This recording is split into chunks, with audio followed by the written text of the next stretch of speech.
Oke, apa kabar anak-anak? Ketemu lagi dalam pelajaran sejarah. Baik anak-anak, pada pertemuan kali ini kita akan pergi dulu menyelami ke benua Eropa sana. Karena Bapak akan menyampaikan mengenai bagaimana bangsa Barat datang ke Indonesia. Adapun tujuan dari bangsa Barat datang ke Indonesia apa sih? Ada yang tahu?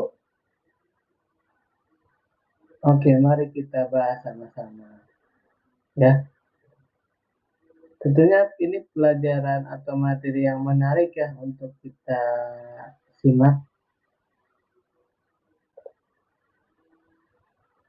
Nah, apa yang akan kita bahas pada pertemuan hari ini yaitu sebab utama atau faktor utama kedatangan bangsa Barat itu apa sih?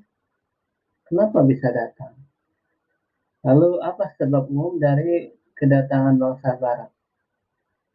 Dan bagaimana pelayaran bangsa Barat saat itu? Nah, kita lihat bahwa faktor utama kedatangan bangsa Barat ke Nusantara yaitu jatuhnya kota Konstantinopel ke tangan Turki Utsmani pada tahun 1453. Nah, Bapak ingin bertanya, kota Konstantinopel itu letaknya di mana? Ada yang bisa menjawab? Nah, betul. Kota Konstantinopel itu berada di negara Turki. Dulu Konstantinopel ini adalah ibu kota dari Romawi Timur ya, Kesultanan Romawi Timur. Namun ketika dikuasai ataupun ditaklukkan oleh Turki Utsmani, maka berganti nama menjadi Istanbul sampai hari ini ya. Ternyata jatuhnya kota Konstantinopel ini sangat berdampak ya pada masyarakat Eropa saat itu. Mengapa? Karena kota Konstantinopel adalah kota perdagangan yang ramai.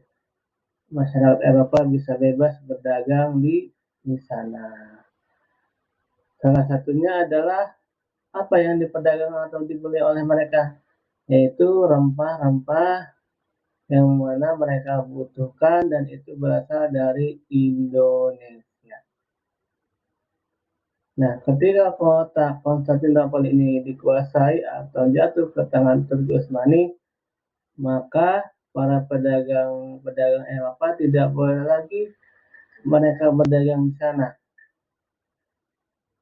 Dampaknya jelas orang-orang Eropa ataupun para pedagang kesulitan untuk mencari rempah-rempah. Dalam perkembangan waktu, mereka mencoba untuk mencari cara untuk bagaimana datang ke pusat rempah-rempah itu yang ada di Nusantara, yang mana pada akhirnya mereka mencari cara untuk sampai di sana. Nah, ini kota Konstantinopel ya, kalau kita lihat di sini Istanbul ya. Jadi negara Turki ini berbatasan langsung dengan benua Asia ya.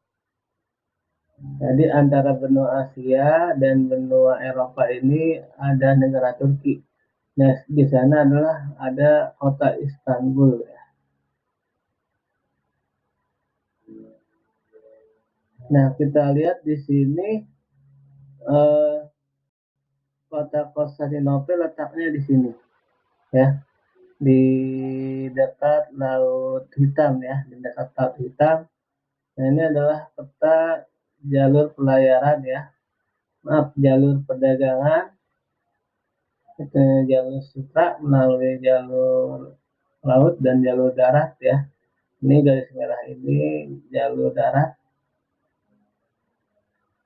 ya, perdagangan saat itu sudah berjalan jauh ya, orang-orang dari Cina kemudian ke India, Eropa, namun sebaliknya mereka saling membutuhkan terkait komoditas perdagangan.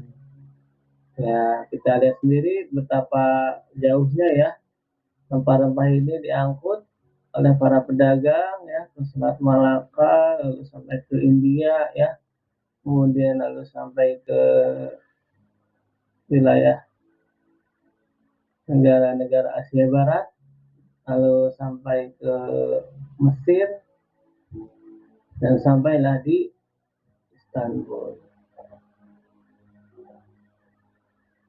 Nah, kita lihat ternyata ada faktor lain terkait kedatangan bangsa-bangsa Barat, yaitu semboyan 3G, Glory, Gospel, Gold, yang mana ini merupakan perintah dari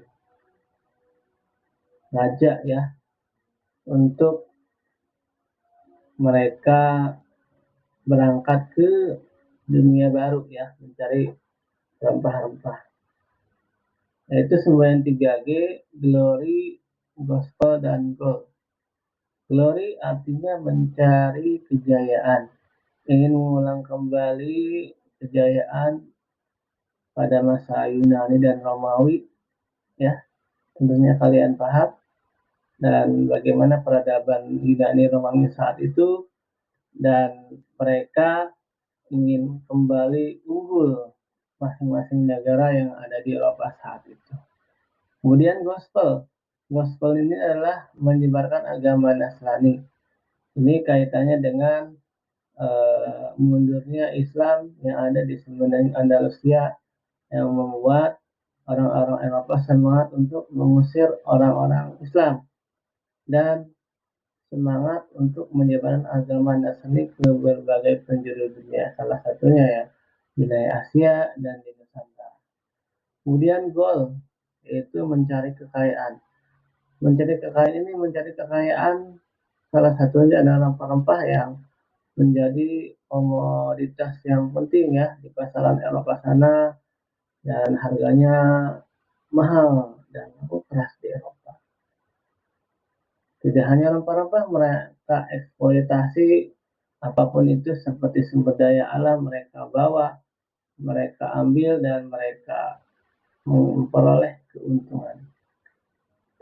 Kemudian faktor lain yaitu semangat reconquista ya. Semangat reconquista artinya semangat untuk memusnahkan orang-orang Moor yang ada di berbagai penjuru dunia ya.